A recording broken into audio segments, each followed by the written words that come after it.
access Schoology. Some of you might have the Schoology app, and you can certainly go through that. Otherwise, you can go through our Prior Lake Parent Portal, and you just click on Schoology. If you're unfamiliar with or you haven't used Schoology before and you don't have a parent account, there's some information on here about how to use it, how to set up an account. You can always contact our IT help desk as well, and information on technology help is also in our parent guide. There's technology help, I think, down here, email the IT help desk. So when I go into my child's Schoology information, I am able to click on their courses.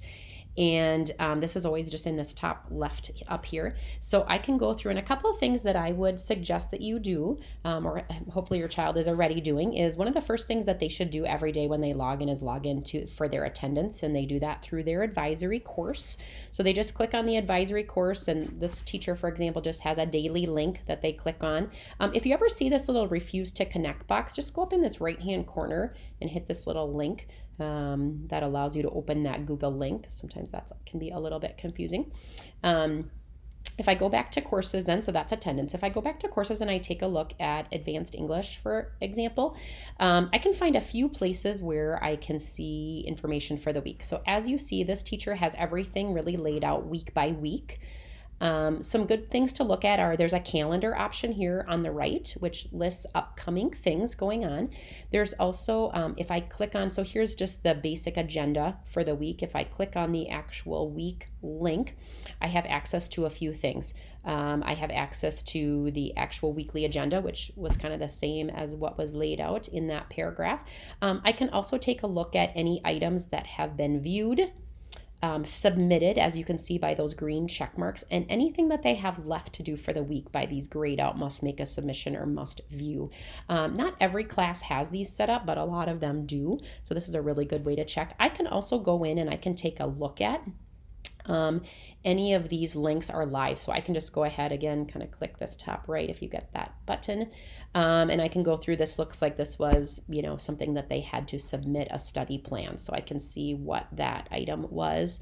I can also go back and look at, apparently there was something they had to watch in satire, and that links me directly to like an Ed Puzzle video. So I know that that's something that they need to watch as well there.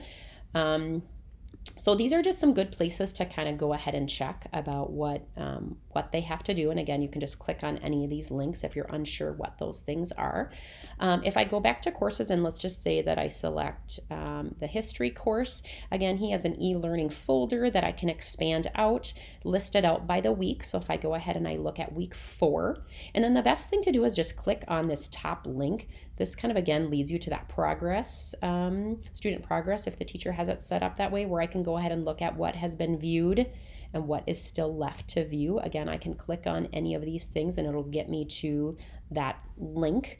Actually, that one didn't, for example, but if I click on this one, I can go to that Google form and it'll get me to that actual link. Some of these others have something hooked up where they have to go to a different website like Ed Puzzle or things like that. So there's going to be tons of information on their website about how to get into those Ed Puzzle things. So just go ahead and take a look at that as well too. E-learning class information, technology resources, how to submit an assignment. Here's class codes for Ed Puzzle. So if your kid is confused about getting into any of these, the teachers really have things laid out really well about how to get into those various sites. I'm going to show you one other thing on here as well. When I go back to history, if I look at something, for example, from last week, I can show you another way that things are shown if they're submitted. So if I click, for example, on a journal entry, when they have something that they need to submit directly to Schoology, maybe from Notability or from Google, there will be an actual assignment submitted. It'll show that the assignment has been submitted on the right. So some of those teachers that don't do that green student progress track do have these assignment submissions. So again, if nothing is underneath this submissions tab, when you click on that actual assignment, it means that they have not made a submission. If they have made a submission, it'll tell you that it has been submitted. It'll give you the date, or it'll say if it was late or a no item submitted. That information is on there as well. So I think, again, that is kind of the gist of some places to go ahead and look at their courses And here's Spanish, for example. Again, each just has a folder for that week. Any information about office hours or other Kahoots. Anytime there's any information about, like, for example, there was a Garbanzo link they had to go to, it tells them how they need to activate that account. And in all of these Schoology resources, there's things about how to go in and view these different accounts in the plan for the week. So if you have any questions, your student can definitely message that teacher in Schoology. There's a little envelope on their account kind of in the top right where they can click that and message that teacher. They just start typing in the teacher's last name. Teachers are really checking those things. I know there's some information on here about office hours, but please know that teachers are working well beyond those office hours and are available to kids. They just need to Schoology message them and let them know that they need help about something. So if you're struggling with a technology issue, again, there's some information on that IT help desk, or you can reach out to the teacher and just let them know that this link wasn't working, and they can make that adjustment as well too. The other place that would be good to check off of this parent portal would be to look at Infinite Campus. And when you go ahead and log in, again, off that parent portal, you can take a look at things like gradebook updates to let you know if anything is missing or late.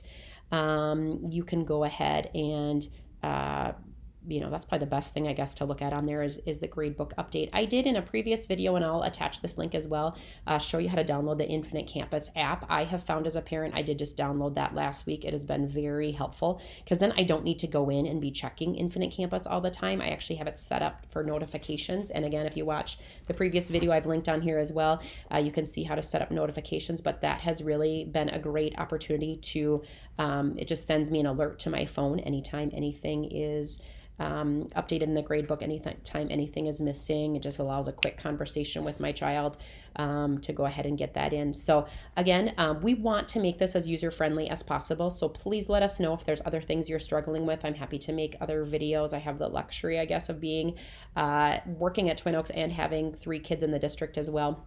So happy to help make things be more user-friendly for you. Please know we know that you are trying, and we so appreciate all the efforts that you are doing and that your kids are trying. If they are struggling, please reach out and let us know. We are happy to help both teachers and guidance counselors help kids navigate things. We don't want kids sitting out there struggling alone. So please let us know if there's anything we can do to help, or you as a parent, if there's things that we can do to help you navigate. So have a great day. Thanks again so much for your help. Stay healthy, stay safe, and have a great day.